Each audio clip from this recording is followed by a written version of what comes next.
bro. Hey, I'm Tino Martino, and welcome to Mullet Talk, the show for people who got mullet hairstyles, short on top and long in the back. Today's a very special edition of Mullet Talk, as we welcome Penguins defenseman Ian Moran to the show. Ian? Thank you very much for having me. Yeah, thanks for being on. Normally, I would ask my guest, how's your mullet? But since you have an in-sync hairdo, I'll ask, how's your husband, Mrs. Moran? Thank you. She likes my hair this way. Well, I wanted you to be on the show, and I appreciate it, because I want to bring up the importance of the mullet hairstyle, particularly as it pertains to its historic significance in the game of hockey. Now, wouldn't you say that Mario Lemieux is one of the greatest players in the history of the sport? For sure he is, if not the greatest. And, if it pleases the court, I'd like to ask, which hairstyle did he wear in his most productive years? It was most likely, it was definitely a mullet. It is a mullet, it was a mullet, and it forever shall be a mullet. Le Magnifique did not pertain to his hockey skills, but rather the most finely coiffed hairstyle in sports history. Yes, you're right. You're right. Now, Ian, what part of Mario's anatomy has been bothering him as of late?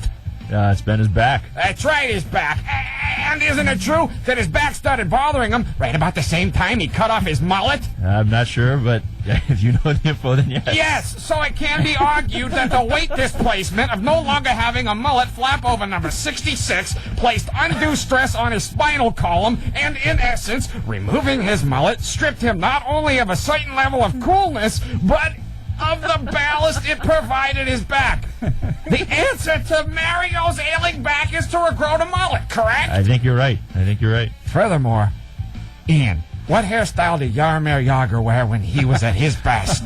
He had a mullet. Damn straight he did, a mullet. Side by side with Mario, those dueling mullets were pelts of courage that struck fear into the heart of opposing goalies. They not only said that these guys can play, but they'll probably kick your ass and bang your girlfriend after the game. Yes, it did. Yeah, now, no offense, Jaromir has been whining a little bit lately. Whining like, pardon the term, a little bitch. It's as if when Jaromir cut off his mullet, his nutsack went with it. So, one has to agree, Ian, that the deadliest duo in the recent history of hockey were at their best when they had mullets. Correctamundo. Yes, I agree with you. 100%. Ian, I'd like to talk to you now. Ian, how many bones have you broken in your feet? 6 in my feet. And what's the most recent injury you sustained? I broke my thumb. And did you ever have a mullet hairstyle when any of these injuries occurred, or were you always a pretty boy? No, I was always a pretty boy. You never had a mullet, not once? So I had a mullet when I was younger. I was never hurt. You were pretty good then, weren't you? Yeah, actually, I was all right. It was pretty good. Ian, isn't it obvious that the mullet makes you stronger? We can't afford to lose you, Ian. We've gone through defensemen like Monica Lewinsky goes through Stainoff. Here's what I want you to do. Trade in your rice burner that you're driving for an IROC. All right. And change your name to Ian, because Ian,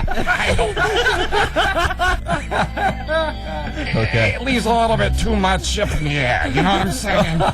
Listen to Molly Hatchet and Crocus before each game.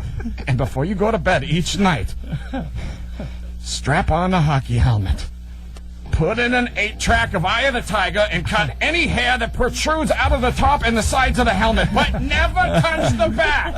Not once, not ever. Promise? I'll think about it, but I'll promise. Ian, you've made me very happy. Oh, thank you. And the mullet salute you. But that's all the time we have for Mullet Talk today. Tino Martino reminding you that Hockey Hall of Famer Joey Mullen is only one letter away from a mullet.